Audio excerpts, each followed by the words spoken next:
Hello everyone, I'm back with my next video. उससे पहले let me thank each one of you, the kind of love you have shown. Thank you so much.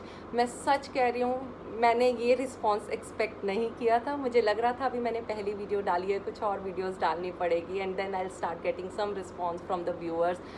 But the kind of response you all have shown, the kind of love you all have shown, thank you so much. Thank you. And now I think I'm able to do some justice to your expectations, so pressure is more now. So in my last video, as I told you कि हम सबसे पहली चीज़ जो discuss करेंगे वो करेंगे attitude. मुझे क्या लगता है कि लाइफ का कोई भी स्फेयर हो, attitude is the most important factor, be it your personal life और your professional life. Just think it. Can you be a good student without having a good attitude? Or can I be a good teacher without having a good attitude? Or be it anything. Can anyone be a good parent, good teacher, good employer, good employee, doctor, anything without having a good attitude? No, I don't think so. And we all know that. So, regardless of any of your field, success की जो सबसे बड़ी foundation है, that lies in attitude.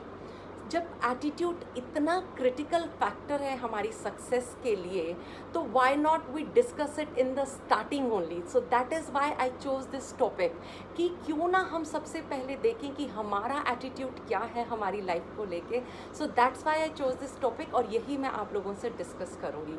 So before starting anything मैं आपको बताना चाहती हूँ what is the meaning of attitude. अगर मैं साइकोलॉजी के हिसाब से आप लोगों को बताऊं तो एटीट्यूड क्या है? It is a set of certain characteristics, your opinions, your emotions, your behaviour towards any person, anything और एनी इवेंट. तो आप कैसा फील किसी के बारे में कर रहे हैं, किसी को कैसा बिहेव करके दिखा रहे हैं, वो इंसान भी हो सकता है, कोई इवेंट भी हो सकता है. So that is your attitude basically. So ये एक वेरी करता है, ये पॉजिटिव भी हो सकता है और नेगेटिव भी हो सकता है.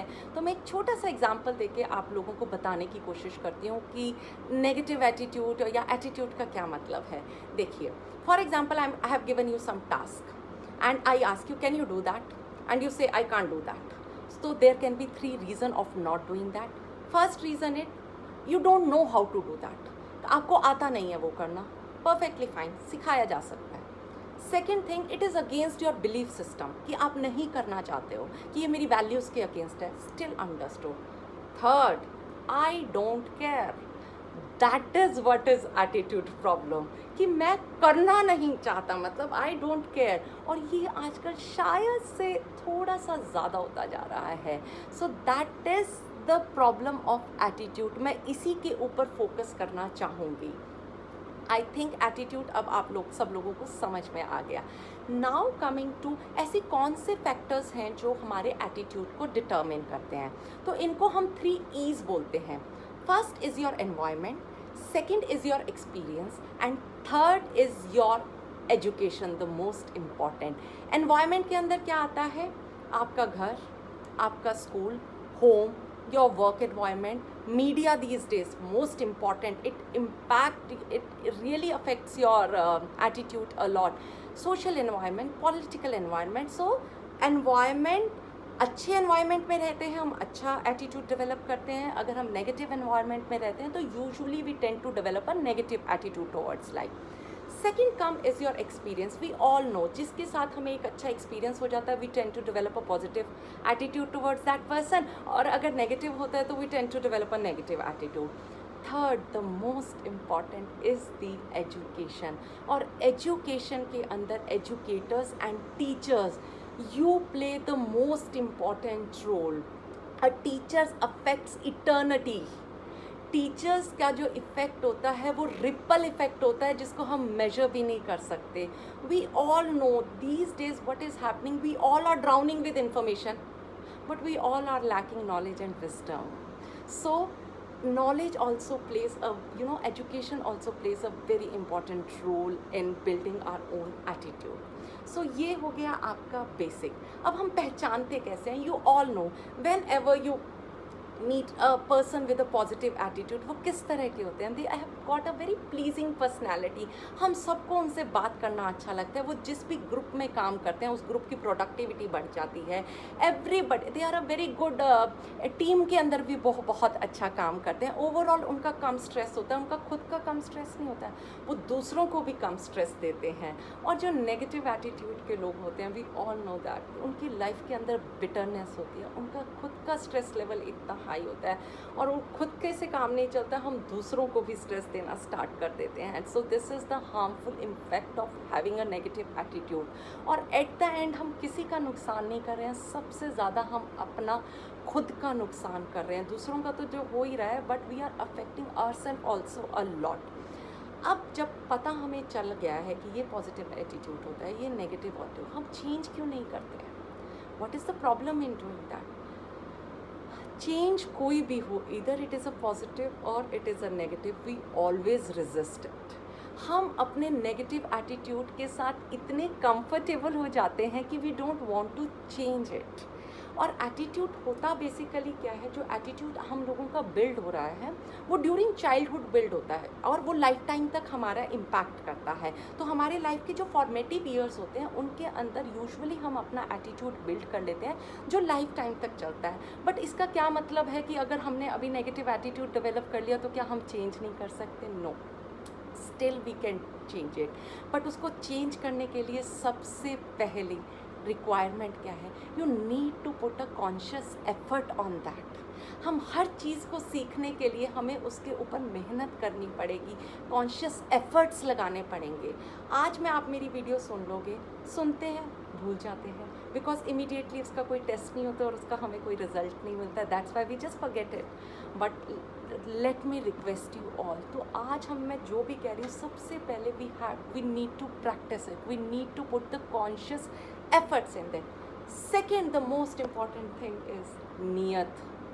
हमें अपने एटीट्यूड को चेंज करने की विलिंगनेस होनी चाहिए, हमारी नियत होनी चाहिए। So as a adult, regardless of your environment, your experience और your education, first thing is what? Start taking responsibility of your own actions and your behaviours. हम हर चीज़ के लिए दूसरों को ब्लेम नहीं कर सकते। सो जो नेगेटिव एटीट्यूड के लोग होते हैं वो यूजुअली खुद को छोड़ के अपने फेलियर्स के लिए हर दूसरे बंदे को ब्लेम करते हैं, be it your parents, be it your teacher, be it your spouse, be it your in laws, और बी इट द इकोनॉमी, और be it the government, anything. they'll blame every other person except themselves। अगर ऐसा रखेंगे तो मैं कितनी मेहनत कर लूँ, we won't be able to make a change। So humble request, before I start with the steps, I want to request you, all of you, forget about the past। जो हुआ उसे अब भूल जाओ। Now put all your dreams together and look forward। अच्छा सोचने के लिए first of all be true to yourself, be honest to yourself. ऐसी अच्छी चीज़ें सोचेंगे तो ऑटोमेटिकली हमारा पॉजिटिव सेट ऑफ माइंड बन जाएगा। Is that clear to everyone? Now I think videos बहुत लंबी हो रही हैं, आज मैं सिर्फ एक स्टेप की बात करती हूँ, फिर मैं बाकी स्टेप्स अपनी नेक्स्ट वीडियोज़ के अंदर स्टार्ट करूँगी। So first thing, for next 2, 3, 4, 5 days, 1 week, 1 month, 1 year, please start practising.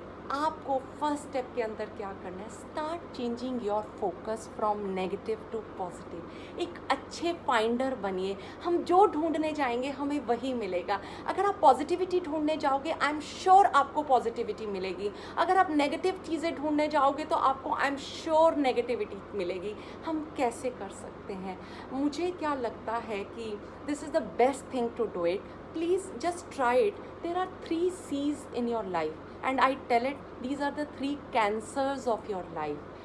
क्या है वो 3 C? पहला C, criticize, second, compare, third, complain।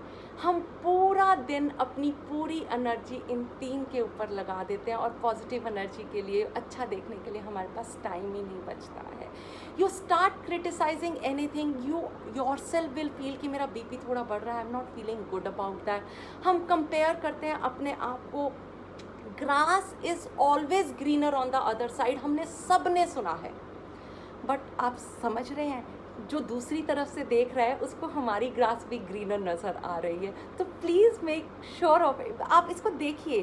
So grass will always be greener, don't compare yourself, you are an individual. अपने अंदर I think satisfied होना बहुत ज़रूरी है। कंप्लेन करना, we are full of complaints. सुबह पानी ना आने से लेके, बच्चे को ब्रेकफास्ट ना करने से लेके, आज इसने खाना ना खाने से लेके, मेरे बॉस ने ये ना करने से लेके, we are full of complain for the whole day. So इन 3 चीज़ को थोड़ा निकालने की कोशिश कीजिए। कैसे निकाल सकते हो? अगेन कॉन्शियस एफर्ट्स, प्रैक्टिस करने से। थोड़ा सा करके देख लीजिए। वंस जब भी आपको ऐसा लगता है कि बहुत हो रहा है, मोबाइल आप सबके पास होता है आजकल, I think it is everybody is carrying mobile all the time. So when ever you complain पूरे दिन के अंदर, उसको जस्ट नोट कर लो अपने नोट पैड के अंदर। Oh I complain, I criticise, I did this, I did this, I did this. पहले दिन देखना, अगर आपने दिन में 20 बार किया है, अगले दिन आप कॉन्शियस एफर्ट लगाओगे वो 15 हो जाएगा, 15 के बाद वो 10 हो जाएगा। बिकॉज मुझे क्या लगता है, जो नेगेटिव पीपल होते हैं ना, जो नेगेटिव लोग होते हैं, वो सबसे ज़्यादा क्रिटिसाइज़ करते हैं। हर के अंदर खामियां निकालना कोशिश कीजिए। जिसने कुछ भी किया है उसमें ढूंढने की कोशिश कीजिए कि this is the best you have done it, और पहले उसको उसका बेस्ट बताइए। और negative criticism should always be given as a feedback, positive feedback to improve that person, not to criticise that person कि वो और डिमोरलाइज हो जाए। So this is the first step. मुझे लगता है कि we really need to change our focus. तो जब भी थोड़ा कर रहे हो, आप कोशिश करते रहिए। देखना आपके नोट पैड के अंदर स्पेस कम होता जाएगा। शुरू में स्पेस बहुत ज़्यादा होगा, फिर धीरे धीरे कम होता जाएगा। So that's the first step of doing it. Start changing your focus, become a good finder. जब दूसरों की तारीफ करके देखेंगे तो देखना सबसे पहले खुद को कितनी ज़्यादा खुशी होती है। आज के लिए इतना ही। मैं नेक्स्ट स्टेप नेक्स्ट वीडियो के अंदर डिस्कस करूँगी। I hope you all like it. First of all please, I am telling you all again and again, ये सारी चीज़ें you all know, I know, हम सब ने पहले कहीं ना कहीं शुरू से होगी। I am here as a reinforcer. मुझे क्या साइकोलॉजी में बताया गया कि एक बात जितनी बार हम बार बार अगर उसको रीइंफोर्स करते रहे तो वो कहीं ना कहीं हमारे बिहेवियर के अंदर बाद में नज़र आने लग जाती है, जिसको हम कंडीशनिंग भी बोलते हैं। So that is why I am here, I am reinforcing all those things again and again to you all, and I hope I am able to make some positive contribution, some positive impact in your life. Thank you so much. I'll see you again with my next video where we'll discuss our next step of building positive attitude. Thank you so much.